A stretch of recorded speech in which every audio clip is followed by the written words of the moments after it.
बिस्मिल्लाहिर्रहमानिर्रहीम। अस्सलाम वालेकुम। मैं हूं डॉक्टर हाफिज हसन महमूद और आप सब लोगों को ड्राई नीडलिंग सीरीज़ में खुशामदीद। ये सीरीज़ स्टार्ट करने से पहले एक बहुत ही इंपॉर्टेंट अनाउंसमेंट आप सब लोगों के लिए कि ये सीरीज़ बड़ी मेहनत के साथ आप सब लोगों के लिए रेडी की गई है और इसकी हर एक वीडियो आपके लिए बहुत इंपॉर्टेंट है। तो अगर आप चाहते हैं कि ड्राई नीडलिंग का आपको थ्योरेटिकली और प्रैक्टिकली अच्छे तरीके से नॉलेज हो, तो आपको फिर कोशिश करनी है जैसे ही इसकी कोई न्यू वीडियो अपलोड हो वो आपने शुरू से लेके एंड तक सारी की सारी वीडियो आराम से तसल्ली से देखनी है। और कंप्लीट वीडियो देखने के बाद अगर आपको कोई क्वेश्चन है तो वो आप मेरे से कमेंट सेक्शन में पूछ सकते हैं। और इसके अलावा आपने कंप्लीट वीडियो देखने के बाद इसको शेयर लाजमी करना है ताकि बहुत से लोग इस नॉलेज से फ़ायदा उठा सकें। तो सीरीज़ का बाकायदा स्टार्ट करते हैं। सबसे पहले हम देखते हैं कि व्हाट इज़ ड्राई नीडलिंग, यानी ड्राई नीडलिंग क्या है। ड्राई नीडलिंग बेसिकली एक ऐसा प्रोसीजर है जो कि हेल्थ केयर प्रोफेशनल्स यूज़ करते हैं पेन को रिड्यूस करने के लिए और रेंज ऑफ मोशन को इंक्रीज़ करने के लिए। इसमें बेसिकली हम एक solid thin filament needle trigger points पे इंसर्ट करते हैं जो कि मसल को स्टिमुलेट करती है, जिसकी वजह से मसल में कंट्रैक्शन या ट्विच रिस्पॉन्स पैदा होता है।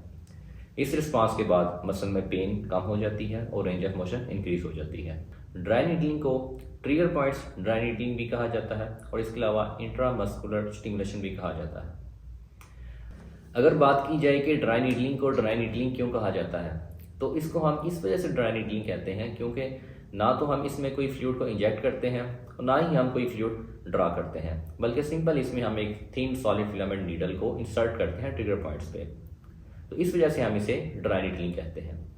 अब ये एक मिसकंसेप्शन है कि ड्राई नीडलिंग को रिलेट किया जाता है चाइनीज़ आकुपंक्चर टेक्निक के साथ, जो कि टोटली एक डिफरेंट टेक्निक है। बेशक दोनों में टूल सेम यूज़ होते हैं, लेकिन इसका ये मतलब नहीं कि दोनों की थ्योरी भी सेम हो।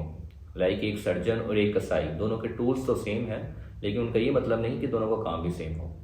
चाइनीज़ आकुपंक्चर टेक्निक ये एक ईस्टर्न मेडिसिन है और ड्राई नीडलिंग ये एक वेस्टर्न मेडिसिन है। चाइनीज़ आकुपंक्चर टेक्निक ये एनर्जी फ्लो मॉडल को फॉलो करती है और ड्राई नीडलिंग टेक्निक ये रेडिकुलोपैथी मॉडल या ट्रिगर पॉइंट मॉडल को फॉलो करती है।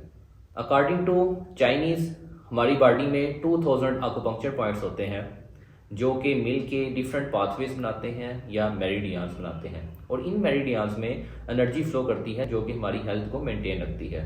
तो जैसे ही इस एनर्जी फ्लो में कोई डिस्ट्रप्शन आती है तो उस वजह से हमें किसी ना किसी डिजीज़ का सामना करना पड़ता है। ये है बेसिकली एनर्जी फ्लो थ्योरी। तो उनके अकॉर्डिंग वो डिफरेंट पेन के साथ साथ डिफरेंट जो बॉडी सिस्टम्स हैं उनका भी इलाज करते हैं।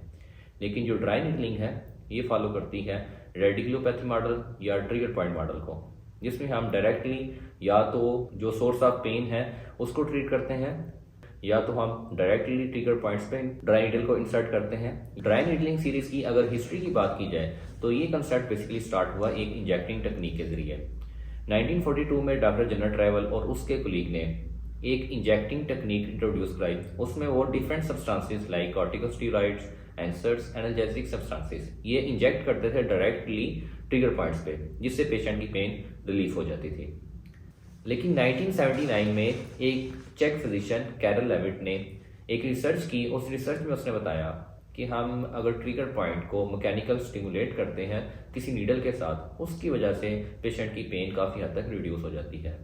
तो इस तरह 1979 के बाद एक प्रॉपर ड्राई नीडलिंग का लफ्ज़ स्टार्ट हो गया। फिर इसके ऊपर काफ़ी रिसर्चेज हुई और रिसर्चेज के बाद ये पता चला कि ये काफ़ी हद तक इफेक्टिव टेक्निक है पेन को कम करने के लिए और इसमें लो रिस्क है काफ़ी ज़्यादा। इस तरह फिर प्रॉपर एक ड्राई नीडलिंग को मेडिकल प्रोसीजर बना दिया गया। अगर मज़ीद थोड़ी डेप्थ में चले जाएं तो ड्राई नीडलिंग के बेसिकली दो मॉडल्स हैं, एक रेडिकुलोपैथी मॉडल या पेरिफेरल न्यूरोपैथी मॉडल और दूसरा trigger point model. Radiculopathy model को हम इंट्रामस्कुलर स्टिमुलेशन भी कहते हैं। ये बेसिकली एक कनेडियन फिजिशियन डॉक्टर चैनगन ने इंट्रोड्यूस करवाया और उसमें उसने बताया कि ड्राई नीडलिंग हम अप्लाई करते हैं सोर्स ऑफ पेन पे, ना कि जिस पॉइंट पे हमें पेन हो रही हो उस जगह पे। लाइक अगर हमारा मल्टीफिडस मसल टाइट होता है, उस टाइटनेस की वजह से हमारी डिस्क में जो स्पेस होती है वो रिड्यूस होती है, और जैसे ही वो रिड्यूस होती है तो वो डिस्क बल्ज काज करती है। डिस्क बल्ज की वजह से अगर कोई नर्व इरिटेट होती है तो उस नर्व की वजह से पेन हमें डिफरेंट पॉइंट पे होगी। लाइक अगर हमें लंबर रीजन पे ये प्रॉब्लम का सामना करना पड़ता है तो हमें शाइटिका की वजह से पेन स्टार्ट हो सकती है काफ मसल में। तो इस वजह से हम जो ड्राई नीडलिंग अप्लाई करेंगे वो हम सोर्स ऑफ पेन पे लाइक मल्टीफिटाई मसल्स पे अप्लाई करेंगे। जो दूसरा मॉडल है ट्रिगर पॉइंट मॉडल, उसमें हम डायरेक्टली ड्राई नीडल को अप्लाई करते हैं ट्रिगर पॉइंट्स पे। ट्रिगर पॉइंट्स बनने की वजह से मसल में ब्लड सप्लाई रुक जाती है और उस ट्रिगर पॉइंट के इर्द गिर्द जो टिश्यूज होते हैं उनमें एसिडिटी बढ़ जाती है, जिसकी वजह से पेशेंट को उस पॉइंट पे सीवियर किस्म की पेन का सामना करना पड़ता है। तो जैसे ही हम ड्राई नीडल को उस जगह पे अप्लाई करते हैं तो ब्लड फ्लो इंक्रीज हो जाता है और जो एसिडिटी कम हो जाती है, जिसकी वजह से पेशेंट की पेन रिड्यूस हो जाती है। ये थी ड्राई नीडलिंग की एक शॉर्ट हिस्ट्री। अभी रिसेंटली बहुत सी ऐसी रिसर्चेज हो चुकी हैं जो कि ये साबित करती हैं कि ड्राई नीडलिंग एक बहुत ही इफेक्टिव मेथड है मस्कुलर पेन को रिड्यूस करने के लिए और रेंज ऑफ मोशन को इंक्रीज करने के लिए। अब हम देखते हैं कि ड्राई नीडलिंग की इंडिकेशन क्या क्या है, लाइक ये किन कंडीशन में हम ड्राई नीडलिंग को यूज़ कर सकते हैं। सबसे पहले हम ड्राई नीडलिंग यूज़ कर सकते हैं मस्कुलर पेन में। अगर मसल स्टिफनेस की वजह से आपकी रेंज ऑफ मोशन डिक्रीज हो चुकी है, उस कंडीशन में हम ड्राई नीडलिंग को अप्लाई कर सकते हैं।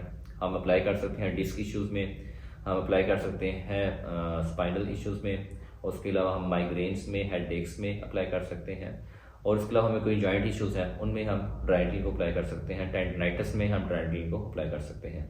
और इसके अलावा जो हमारी रेपिटेटिव मूवमेंट डिसऑर्डर्स होते हैं लाइक कार्पल टनल सिंड्रोम, उसमें हम अप्लाई कर सकते हैं। टेनिस एल्बो में, लेटरल एपिकंडालाइटिस में अप्लाई कर सकते हैं, कार्पल एल्बो या मीडियल एपिकंडालाइटिस में हम अप्लाई कर सकते हैं।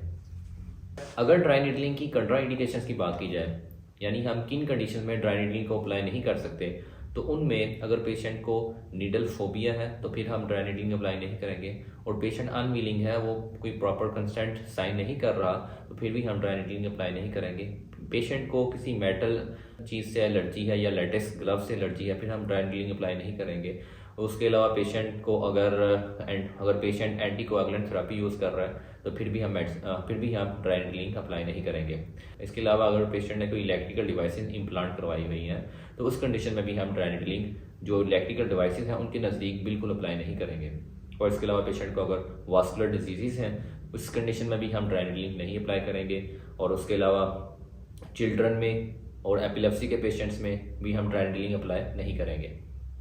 और इसके अलावा अगर पेशेंट को डायबिटिक है और उसका इम्यून सिस्टम काफ़ी हद तक कंप्रोमाइज़ हो चुका है और उसको कोई इम्यूनो डेफिशिएंसी डिसऑर्डर्स हैं लाइक HIV, कैंसर वगैरह, तो ऐसी कंडीशन में भी हम ड्राई नीडलिंग अप्लाई नहीं करेंगे।